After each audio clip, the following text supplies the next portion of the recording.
סרטון מאירוע השרפה בדרך בר יהודה בחיפה.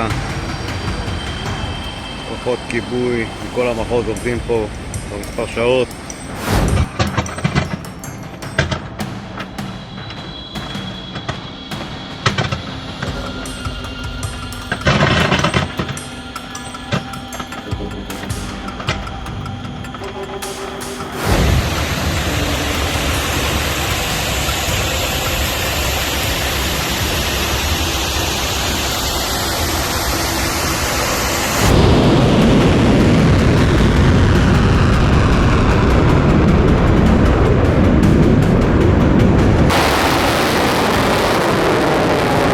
धमाके पर धमाका और आग की लपटों में घिर गया इसराइल का शहर हाइफा। इसराइल के कब्जे वाले हाइफा शहर के इंडस्ट्रियल जोन में जबरदस्त धमाके और आग की खबर है।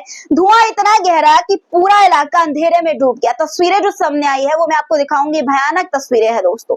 अब तक जो हुआ वो सिर्फ एक चेतावनी थी, असली सजा तो अब शुरू होगी। ईरान के टॉप जनरल की ये धमकी सीधे इसराइल को दी गई है। दूसरी तरफ इसराइल के डिमोना शहर के पास भीषण धमाके के वीडियो सामने आए हैं।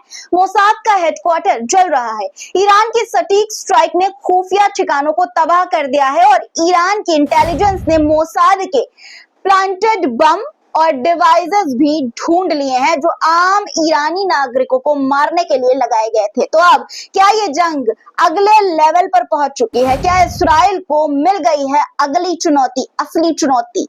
आज के वीडियो में आपको जवाब और हर एक खबर ईरान और इसराइल युद्ध से जुड़ी दिखाऊंगी डिटेल के साथ। बहुत कुछ खास इस वीडियो में होने वाला है।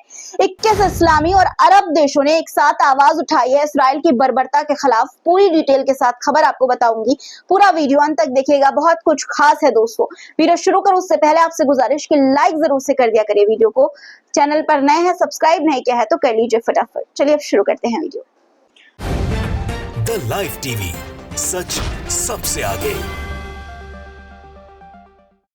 आदाब दोस्तों, मेरा नाम है मुस्बा खान और आप मुझे द लाइव टीवी पर देख रहे हैं। दोस्तों, इसराइल के कब्जे वाले हाइफा शहर में इंडस्ट्रियल जोन में एक के बाद एक धमाके हुए हैं कई, जिसके बाद चारों तरफ आग की लपटें और गाढ़ा धुआं फैल गया है। तस्वीरें जो सामने आई है वो मैं आपको दिखाना चाहती हूँ। तस्वीरें देखिए पहले आपकी स्क्रीन पर, देख सकते हैं आपकी इंडस्ट्रियल एरिया है इसराइल का और धुआं देखिए। इंडस्ट्रियल जोन है, किस तरह का धुआं, काला काला धुआं आपको निकलता हुआ नजर आ रहा है, आप देख सकते हैं। एक और वीडियो देखिए जो सामने आई है, ये रात के अंधेरे की वीडियो है जहां पर आप आग लगे हुए इंडस्ट्रियल जोन में देख सकते हैं। तीसरा वीडियो देखिए, यहाँ पर आप देखिए कि किस तरह से इसराइल की जो रेस्क्यू टीम है, वो फायर ब्रिगेड है दोस्तों, वो आग को बुझाने की कोशिश कर रही है, हालात पे काबू पाने की कोशिश कर रही है जो धमाके से हुए हैं। रिपोर्ट के मुताबिक घंटों तक फायर ब्रिगेड आग बुझाने की कोशिश में लगी रही। स्थानीय प्रशासन ने लोगों को घरों से बाहर ना निकलने की सलाह दी। इस वक्त इस्राएली अधिकारी सकते में है कि आखिर इतना बड़ा धमाका कैसे हो गया। नुकसान पर नुकसान इसराइल में इस वक्त मचा हुआ है। अब अगली खबर पर आते हैं दोस्तों। ईरान के अब तक के ड्रोन मिसाइल एयर स्ट्राइक सिर्फ वार्निंग थी।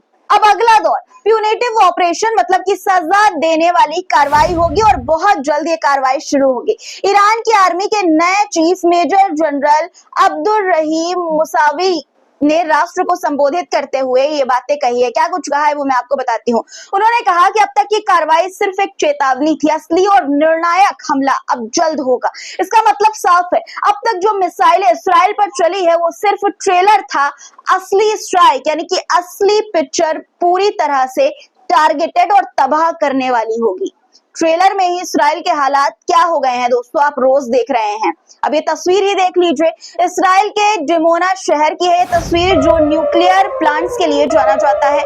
वहां से आग और धुएं का वीडियो सामने आया है। आप सायरन बजते हुए इस वीडियो में जो आपकी स्क्रीन पर है देख पा रहे होंगे। आग मोसाद के हेडक्वार्टर तक भी पहुंच गई है। ईरान के स्ट्राइक में मोसाद का मुख्यालय जल कर राख हो गया है दोस्तों। मोसाद इसराइल की खुफिया एजेंसी है जिसे दुनिया की सबसे खतरनाक एजेंसियों में गिना जाता है, लेकिन ईरान ने साफ कहा है कि ज़ियोनिस्ट आतंक केंद्रों को अब एक एक कर खत्म किया जाएगा। मोसाद की साजिशों का भांडाफोड़ भी किया गया है, ईरान ने किया है। ईरान की खुफिया एजेंसी ने देश भर में मोसाद द्वारा लगाए गए बम और डिवाइसेस पकड़े हैं। जी हाँ, तस्वीरें आपकी स्क्रीन पर है, आप देख सकते हैं। ये जो बम है ये आम नागरिकों को निशाना बनाने के लिए लगाए गए थे, प्लांट किए गए थे। दोस्तों तस्वीरें आप देखिए एक बार अच्छी तरह से कि किस तरह से जो इसराइल है उसकी तरफ से, मोसाद की तरफ से प्लांट किए गए हैं ये बम और ये डिवाइसेस ईरान में।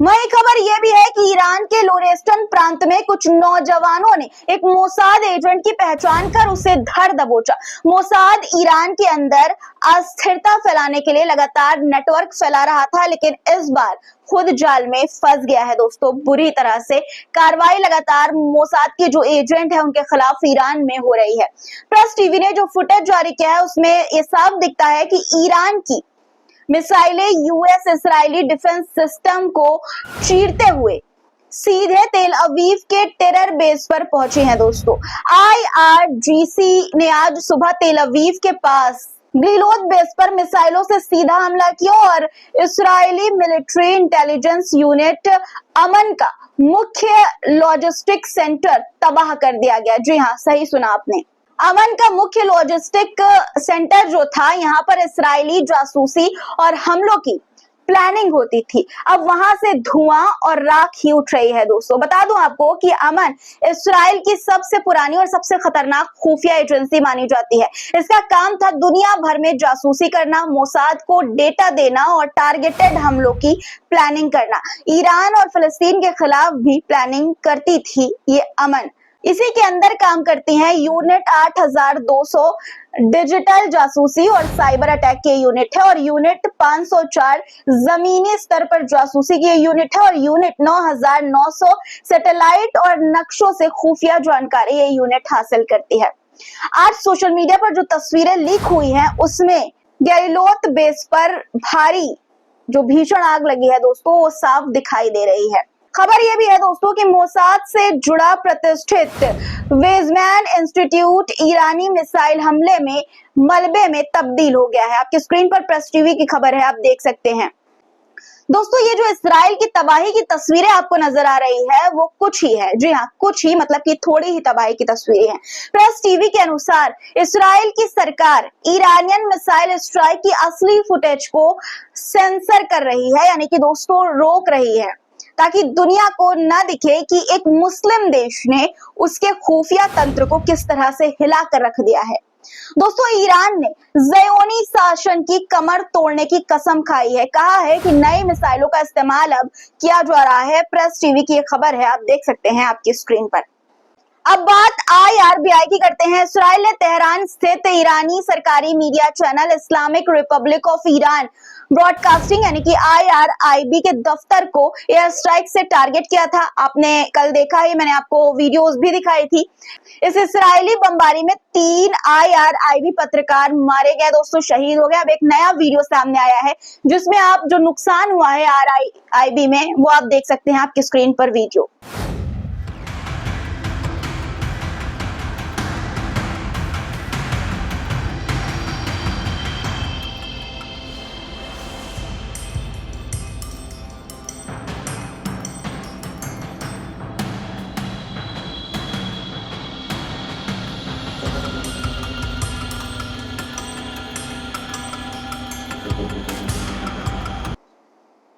आपको बता दो दोस्तों कि IRIB वही चैनल है जो इसराइल की सच्चाई और फिलिस्तीन की आवाज पूरी दुनिया तक पहुंचा रहा था। कई रिपोर्ट्स में कहा जा रहा है कि इसराइल को IRIB की कवरेज से दिक्कत थी, इसलिए उसे चुप कराने की कोशिश की गई है उस पर हमला करके। अब अगली खबर पर आते हैं। 21 इस्लामी और अरब देशों ने एक साथ आवाज उठाई है इसराइल की बर्बरता के खिलाफ। जी हाँ, सही सुना आपने बिल्कुल दोस्तों, 21 इस्लामी और अरब देशों ने मिलकर एक जबरदस्त बयान जारी किया है। इस बयान में इन्होंने इसराइल की ईरान पर लगातार हो रहे हमलों को बर्बर और खतरनाक बताया है। इन देशों में शामिल हैं Iraq, Qatar, Saudi Arab, UAE, Oman, Kuwait, Bahrain, मिस्र, Jordan, Pakistan, Turkey, Sudan, Algeria, Somalia, Libya, Mauritania, Chad, Brunei और अन्य भी कई देश शामिल हैं दोस्तों। जो बयान जारी किया गया है बर्बरता और खतरनाक बताया है इस्राएली हमलों को ईरान पर। हालांकि दोस्तों ये भी सिर्फ निंदा है, बर्बरता कही गई है, सिर्फ बयान दिया गया है, कार्रवाई इन देशों की तरफ से भी कुछ खास की नहीं जाती। अकेला ईरान ही है, लोग अब ये कह रहे हैं, जो खड़ा है इस्राएल के खिलाफ और फिलिस्तीनियों के लिए। आज के वीडियो पर आपकी क्या राय है कमेंट में जरूर लिखिएगा। चैनल को सब्सक्राइब नहीं किया तो फटाफट कर लीजिए, लाइक बटन प्रेस करके जाइएगा। फिर मुलाकात होगी कुछ नए मुद्दों के साथ, तब तक के लिए अपना ख्याल रखिए। खुदा हाफिज। द लाइव टीवी, सच सबसे आगे।